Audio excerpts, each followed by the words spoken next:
ലേവ്യർ അധ്യായം 14. കർത്താവ് മോശെയോട് അരുളി ചെയ്തു, കുഷ്ഠരോഗിയുടെ ശുദ്ധീകരണത്തിൽ അനുഷ്ഠിക്കേണ്ട നിയമം ഇതാണ്. അവനെ പുരോഹിതന്റെ അടുക്കൽ കൊണ്ടുവരണം. പുരോഹിതൻ പാളയത്തിന് പുറത്തുപോയി അവനെ പരിശോധിക്കണം. രോഗി സുഖം പ്രാപിച്ചെന്ന് കണ്ടാൽ ശുദ്ധിയുള്ള 2 പക്ഷികൾ, ദേവദാരു, ചെമന്ന നൂൽ, ഈസോപ്പ് ചെടി എന്നിവ കൊണ്ടുവരാൻ നിർദ്ദേശിക്കണം.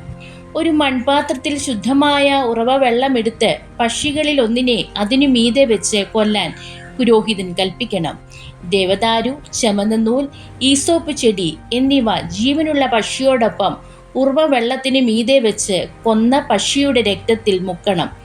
പിന്നെ പുരോഹിതന രക്തം കുഷ്ഠരോഗത്തിൽ നിന്ന് ശുദ്ധീകരിക്കപ്പെടേണ്ടവന്റെ മേൽ 7 പ്രാവശ്യം തളിക്കണം. അതിനുശേഷം അവനെ ശുദ്ധിയുള്ളവനായി പ്രഖ്യാപിക്കുകയും ജീവനുള്ള പക്ഷിയെ തുറസായ സ്ഥലത്തേക്ക് പറപ്പിച്ചു വിടുകയും വേണം. അനന്തരം ശുദ്ധീകരിക്കപ്പെടേണ്ടവൻ തൻ്റെ വസ്ത്രങ്ങൾ കഴുകി ശിരസ് മുണ്ഡനം ചെയ്ത് വെള്ളത്തിൽ കുളിക്കണം. അപ്പോൾ അവൻ ശുദ്ധിയുള്ളവനാകും. അതിനുശേഷം അവൻ പാളയത്തിൽ വരട്ടെ. എന്നാൽ 7 ദിവസത്തേക്ക് അവൻ കൂടാരത്തിന് വെളിയിൽ താമസിക്കണം. 7-ാം ദിവസം അവൻ തലയും താടിയും പുരികവും ക്ഷൗരം ചെയ്യണം. വസ്ത്രങ്ങൾ കഴുകി വെള്ളത്തിൽ കുളിക്കണം. അപ്പോൾ അവൻ ശുദ്ധിയുള്ളവനാകും. 8-ാം ദിവസം അവൻ ഊനമറ്റ 2 ആൺകുഞ്ഞാടുകളെയും 1 വയസ്സുള്ള ഊനമറ്റ 1 പെണ്ണാട്ടിൻകുട്ടിയെയും അതോടൊപ്പം ധാന്യബലിക്കായി എണ്ണ ചേർത്ത 10-3 ഏഫ നേരിയ മാവും 1 ലോഗ് എണ്ണയും കൊണ്ടുവരണം. പുരോഹിതൻ ശുദ്ധീകരിക്കേണ്ടവനോടൊപ്പം ഇവയെല്ലാം കർത്താവിൻ്റെ സന്നിധിയിൽ സമാഗമ കൂടാരത്തിൻ്റെ വാതിൽക്കൽ കൊണ്ടുവരട്ടെ. മുട്ടാടുകളിൽ ഒന്നിനെ 1 ലോഗ് എണ്ണയോടുകൂടി പ്രായശ്ചിത്ത ബലിയായി അർപ്പിച്ച് കർത്താവിൻ്റെ മുൻപിൽ നീരാജനം ചെയ്യണം. പാപപരിഹാര ബലിക്കും ദഹന ബലിക്കുമുള്ള മൃഗങ്ങളെ കൊല്ലുന്ന വിശുദ്ധ സ്ഥലത്ത് വെച്ച് തന്നെ ആട്ടിൻകുട്ടിയെ കൊല്ലണം. പാപപരിഹാര ബലിക്കുള്ള മൃഗത്തെ പോലെ പ്രായശ്ചിത്ത ബലിക്കുള്ള മൃഗവും പുരോഹിതനുള്ളതാണ്. ഇത് അതിവിശുദ്ധമാണ്. പുരോഹിതൻ പ്രായശ്ചിത്ത ബലിക്കുള്ള മൃഗത്തിൻ്റെ കുറച്ച് രക്തമെടുത്ത് ശുദ്ധീകരിക്കപ്പെടേണ്ടവൻ്റെ വലത്തു ചെവിയുടെ അഗ്രത്തിലും വലത്തു കൈയുടെ തള്ളവിരലിലും വലത്തുകാലിൻ്റെ പെരുവിരലിലും പുരട്ടണം. അനന്തരം അവൻ എണ്ണയിൽ കുറച്ചെടുത്ത് തൻ്റെ ഇടത്തെ ഉള്ളം കൈയിൽ ഒഴിക്കണം. അതിൽ വലത്തു കൈയുടെ വിരൽ മുക്കി 7 പ്രാവശ്യം കർത്താവിൻ്റെ സന്നിധിയിൽ തളിക്കണം. കയ്യിൽ ശേഷിക്കുന്ന എണ്ണ ശുദ്ധീകരിക്കപ്പെടേണ്ടവൻ്റെ വലത്തു ചെവിയുടെ അഗ്രത്തിലും വലത്തു കൈയുടെ തള്ളവിരലിലും വലത്തുകാലിൻ്റെ പെരുവിരലിലും പ്രായശ്ചിത്ത ബലി മൃഗത്തിൻ്റെ രക്തം പുരട്ടിയിരുന്നതിനു മീതെ പുരട്ടണം. കയ്യിൽ ബാക്കി വരുന്ന എണ്ണ ശുദ്ധീകരിക്കപ്പെടേണ്ടവൻ്റെ ശിരസിൽ ഒഴിക്കണം. അങ്ങനെ പുരോഹിതൻ കർത്താവിൻ്റെ സന്നിധിയിൽ അവന് വേണ്ടി പാപപരിഹാരം ചെയ്യണം. പാപപരിഹാര ബലി അർപ്പിച്ച് ശുദ്ധീകരിക്കപ്പെടേണ്ടവനു വേണ്ടി പാപപരിഹാരം ചെയ്യണം. അതിനുശേഷം ദഹനബലിക്കുള്ള മൃഗത്തെ കൊല്ലണം. പുരോഹിതൻ ബലിപീഠത്തിൽ ദഹനബലിയും ധാന്യബലിയും അർപ്പിച്ച് അവന് വേണ്ടി പാപപരിഹാരം ചെയ്യുമ്പോൾ അവൻ ശുദ്ധനാകും. എന്നാൽ അവൻ ദരിദ്രനും അത്രയും കൊടുക്കാൻ കഴിവില്ലാത്തവനുമാണെങ്കിൽ തൻ്റെ പാപപരിഹാരത്തിന് വേണ്ടി പ്രായശ്ചിത്ത ബലിയായി നീരാജനം ചെയ്യാൻ 1 മുട്ടാടിനെയും ധാന്യബലിക്ക് എണ്ണ ചേർത്ത 10-1 ഏഫ നേരിയ മാവും 1 ലോഗ് എണ്ണയും കൊണ്ടുവരണം.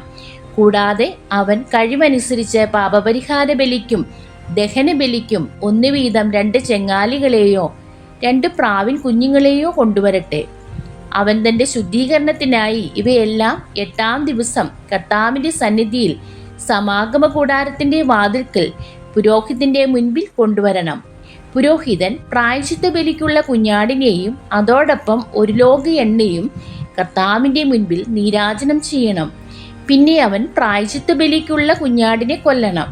അതിൻ്റെ കുറച്ച് രക്തമെടുത്ത് ശുദ്ധീകരിക്കപ്പെടേണ്ടവൻ്റെ വലത്തു ചെവിയുടെ അഗ്രത്തിലും വലത്തുകൈയുടെ തള്ളവിരലിലും വലത്തുകാലിൻ്റെ പെരുവിരലിലും പുരട്ടണം.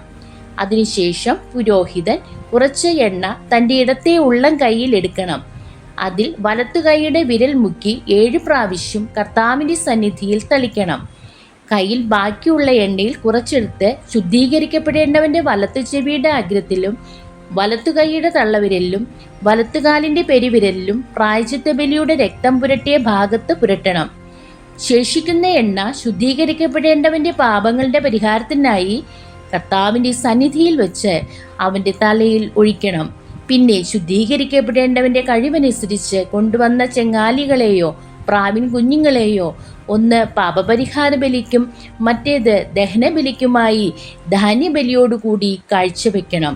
അങ്ങനെ ശുദ്ധീകരിക്കപ്പെടേണ്ടവനു വേണ്ടി കർത്താവിൻ്റെ മുൻപിൽ പുരോഹിതൻ പാപപരിഹാരം ചെയ്യണം. ഇത് ശുദ്ധീകരണത്തിന് ആവശ്യമായ കാഴ്ചകൾ നൽകാൻ കഴിവില്ലാത്ത കുഷ്ഠരോഗികൾക്ക് വേണ്ടിയുള്ള നിയമമാണ്. ഭവന ശുദ്ധീകരണം. കർത്താവ് മോശയോടും അഹരോനോടും അരുളിച്ചെയ്തു, ഞാൻ നിങ്ങൾക്ക് അവകാശമായി നൽകുന്ന കാനാൻ ദേശത്ത് നിങ്ങൾ പ്രവേശിക്കുമ്പോൾ അവിടെ നിങ്ങളുടെ ഒരു വീടിന് ഞാൻ പൂപ്പൽ വരുത്തിയാൽ വീട്ടുടമസ്ഥൻ വന്ന് പുരോഹിതനോട് തൻ്റെ വീടിന് ഏതോ രോഗബാധയുള്ളതായി തോന്നുന്നു എന്ന് പറയണം.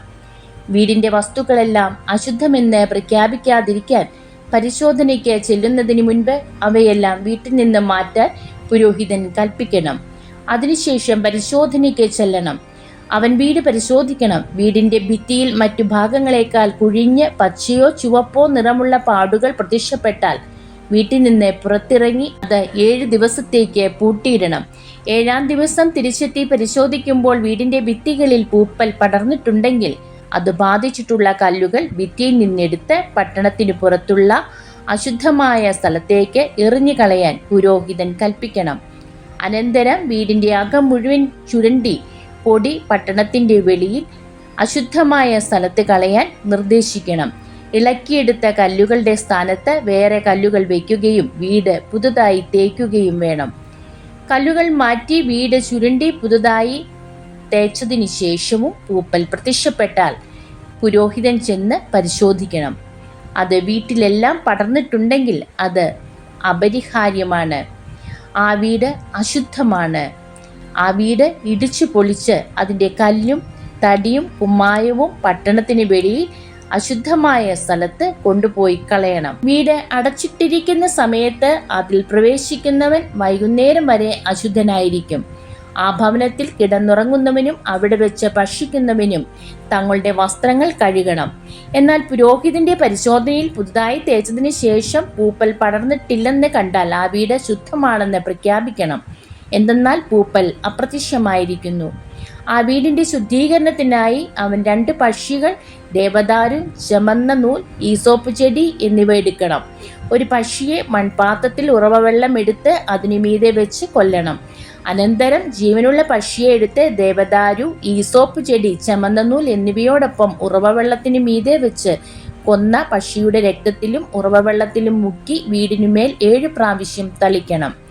അങ്ങനെ അവൻ പക്ഷിയുടെ രക്തം, ഉറവവെള്ളം, ജീവനുള്ള പക്ഷി, ദേവദാരു, ഈസോപ്പ് ചെടി, ചമന്ന നൂൽ എന്നിവ കൊണ്ട് വീട് ശുദ്ധീകരിക്കണം. അനന്തരം ജീവനുള്ള പക്ഷിയെ പട്ടണത്തിന് പുറത്ത് തുറസായ സ്ഥലത്തേക്ക് പറപ്പിച്ചു വിടണം. അങ്ങനെ ആ വീടിന് വേണ്ടി പാപപരിഹാരം ചെയ്യണം. അപ്പോൾ അത് ശുദ്ധമാകും.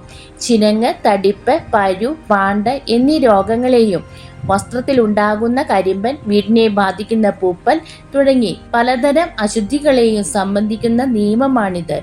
ഇവ എപ്പോഴെല്ലാം അശുദ്ധമെന്ന് എപ്പോഴെല്ലാം ശുദ്ധമെന്നും ഈ നിയമങ്ങൾ നിർണയിക്കുന്നു. ദൈവമേ, സ്തുതി അങ്ങേക്ക് യോഗ്യമാകുന്നു.